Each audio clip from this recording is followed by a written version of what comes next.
Welcome back to Andersen Acres, and today, well, I've been asked if I can talk more about gardening, not just like little projects like turning a tire into a planter, but actually kind of do a series on gardening.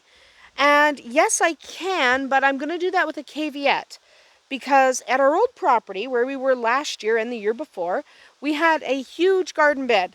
We have since moved to this property, and right now it doesn't actually have any garden beds. Even if you walk all the way down this way, forgive my laundry hanging up, but even if you walk all the way to the other end of the property, we don't actually have real garden beds. Okay? Not right now. Now we're starting to. You probably can't see from here, but we'll take a walk down that way in a few minutes. But we're starting to. Okay, we have done a potato patch down the side there, and we're starting to do stuff. But we literally just got here 2 months ago. We've been here for 2.5 months. And by the time we got here, it was already kind of too late to start huge garden beds. So we're starting garden beds in different areas of the property for different plants. We don't have them going right now. So I'm working with a fairly small footprint as far as decent soil goes this year. But I can still talk to you about gardening and show you what we're doing now. And then kind of get you to follow along as we do more. Okay? So what I'm going to talk about today is just the basics of gardening. Okay? Gardening is a really rewarding activity. A little earth and a few seeds and you're all set. You're ready to have fun. There's kittens. So, mustache. So it's a rewarding hobby and it doesn't take much to get started, at least for the basics. Okay, I'm just going to kind of give you a shot of... Okay, if you're wondering why there's all this wire, it's because the dang goat was eating everything in here. So we're just going to go with that. So I'm just going to go around to the back side and show you some of the smaller plants that we've got. So anyway, gardening is super rewarding. A little bit of soil, a little bit of seeds, and you are ready to go. Okay? It doesn't matter how much soil you have. If you have only as much as this here, you have one little garden bed, or you have just a balcony, maybe you have containers in your windows, you can still have a lot of fun gardening on a small scale, but you can have just as much fun gardening on a large scale. You're stuck in there now, man. You got to go back the way you came. Anyway, hi, mustache. Your baby's stuck. Anyway, any type of garden you have can bring you joy. Okay, gardens are full of hope, full of fun, full of joy, no matter how you do them, no matter how big or small they are. Okay, no matter how haphazard your planting was. Yes, our planting was a little bit haphazard, mostly because we wanted to get stuff in the ground. So yes, was this kind of, yeah, it's all over the place. Got a little, cucumbers and blah, blah, blah. So yes, things are a little bit crazy over here. That's okay. But gardening is a refreshingly simple hobby, okay? However, it might be really simple, but there are a few things that you should kind of try, a few things that you should know, a few things that if you didn't know, you're going to get a little bit frustrated. So I'm going to do this series of videos. I'm not going to talk too much about specifics today, but do a series of videos so that I can kind of tell you what I do. I've had great success with gardening for many years. It helps to understand some basic techniques. Okay, it really, really does. It just gives you a little bit of an edge. Now, the techniques I'm going to talk about are mine. Sunflower, blooming. We only have 2 sunflowers because that's all I had. But the techniques I'm going to talk about are mine and mine alone. Okay? It's important to know that because everyone gardens a little bit differently. It's okay if you garden differently than your neighbor. Okay? It's okay if you do things that are not quite the same as the guy down the road. I'm stepping on a kitten. So we're going to just take a trip down over here to see our potato patch. Anyway, it's okay if you don't do it the same way I do it. Everybody has their own technique. So I'm going to share mine over the course of several videos, you know. I'm just going to talk about a bunch of different things.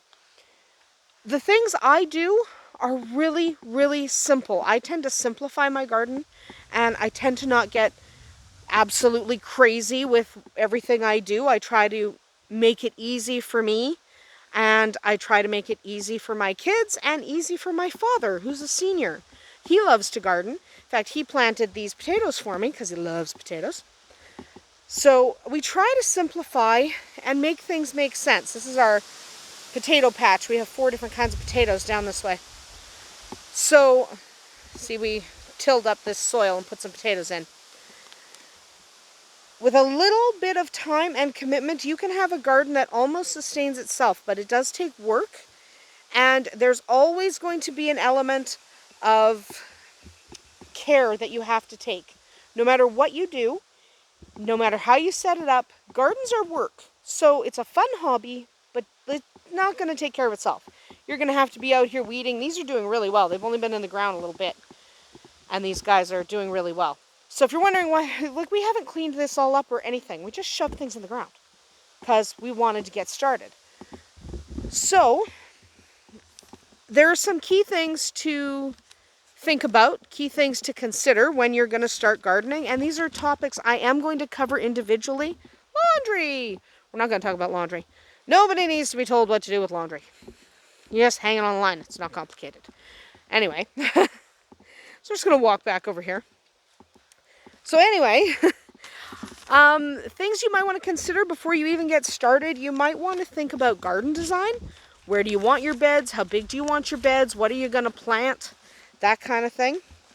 You might want to think about garden beds versus raised planters versus raised beds versus containers, depending on your space. So we are going to do some really big garden beds. We're going to do raised gardening. I will show you all of that as I do it this year and next year, because obviously we don't really have anything started here. So I'm going to show you things like using a garden bed to kind of disguise the side of an ugly shed and things like that, because you can put really neat plants and stuff in there. You're going to want to think about starting plants, how you want to do that. I typically start my plants using paper towels and bags instead of in little greenhouses, just because it makes my life easier. So you might want to think about how you're going to start plants. You want to think about how much time you have for weeding, pest control, handling diseases that your plants might get. Yes, plants get diseases. It's fun. A little watermelon growing down here. Watermelon, watermelon. Anyway, moving on. So you might want to consider the different types of plants. We're just going to go around this way because there's cats playing there. So you might want to consider the different types of plants out there, what you want to grow. Do you want to grow annuals? Do you want to grow perennials? Do you want to use bulbs? Do you want an herb garden in your window? Maybe you want to grow a vegetable garden. You might want, this is a planter full of pumpkins. Pumpkin plant. Pumpkin plant. Yes, indeed, pumpkin plant. It's early in the season yet, so it's just getting flowers. But, so you might want to consider what you want to grow, what you don't want to grow. Cats. Cats everywhere. There's cats. So you might want to consider things like shrubs or fruit trees or regular trees. What do you want to grow? That's an important question to answer before you start gardening. So sit down and think about that. You might want to consider how much time you have for caring for growing and maturing plants. So even a fruit tree that's been around for 10 years probably still needs a little bit of care. So how are you going to do that? You might want to consider attracting pollinators. Like, if you don't have pollinators, you're not going to get any fruit or vegetables growing. So you want to consider maybe having a butterfly garden or something that'll attract bees. We have snapdragons over there. They've been attracting the bees pretty well. Maybe you want to talk about water gardening, which is something I am going to do, and I'm going to show you how to do that. We're going to set up a small pond with water plants. We're probably not doing that till next year, though, because the season's already pretty well. I mean, we're into July, so I'm probably not going to start the water garden. Maybe I'll start it in a month or so, but it won't be done till next year. So if you're going to do water gardening, you're going to want to talk about you're going to think about, water plants, doing a small pond, maybe having some koi swimming around in them. That could be fun.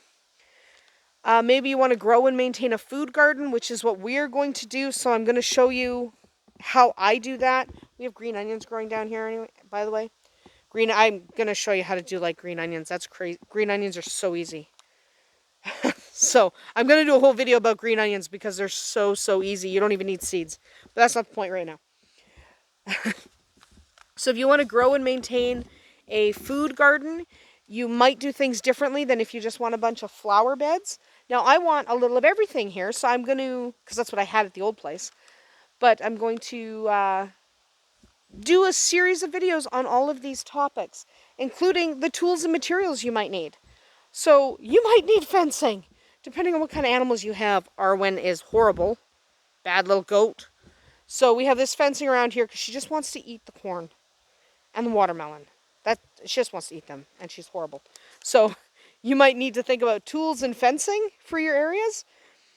So I'm going to talk about all these things, but in the meantime, it is something for you to think about. You want to plan it out well. If you just kind of do it haphazard, just cats over there. If you kind of do it haphazard, you may not have a great deal of success because a little bit of planning goes a long way. And frankly, without a plan, this is hodgepodge, okay? Because this is the entirety of good soil we had when we moved here, because the previous owners had built this little flower bed. So eventually this is going to be, I'm not sure if we're going to use this as a flower bed or if we're going to end up with this as a corn patch because the corn seems to be taking over. We haven't decided, but either way, this is it for that we had. So this is hodgepodge. It's fine to be hodgepodge at the beginning. You're going to want more than that. Everybody ends up wanting a little bit of organization to their garden. So we're going to end up talking about that. A well-designed garden can bring beauty, privacy, and relaxation to your space, and it's definitely worth taking the time to plan it. But remember that good gardens can be anywhere. A good garden can be out here on our many acres. We're going to put big gardens behind those trees. But you can have a good garden out here on many acres. You can also have a good garden in your windowsill. So I'm going to talk a little bit about all of that. I'm going to talk in the winter. I'm going to do some videos on what you can do if you don't have outdoor space. So growing inside, because not everyone has a balcony even. Some people are just in an apartment, and you can still garden in an apartment. So we're going to talk about all that stuff over the course of several videos. I'm not going to post more than one gardening video a week, probably Mondays. So if you are interested in gardening, tune in Mondays and we'll start talking piece by piece how you can get started, what you can do if you have nothing. Like we have basically nothing here, even though I had quite the extensive garden back at the old place. So, I mean, we love this place. We love it, love it, love it. It just doesn't have gardens. So we're going to talk about what you can do to make yourself gardens. How do you do that? What kind of soil do you need? We are going to talk about all of that. But for now, just think about what you want. How are you going to garden in the space you have? Not everyone has the same space. Not everyone has the same desire. So what would you like to do in the space that you have been allotted? That's about it for us here at Andersen Acres. We'll see you tomorrow.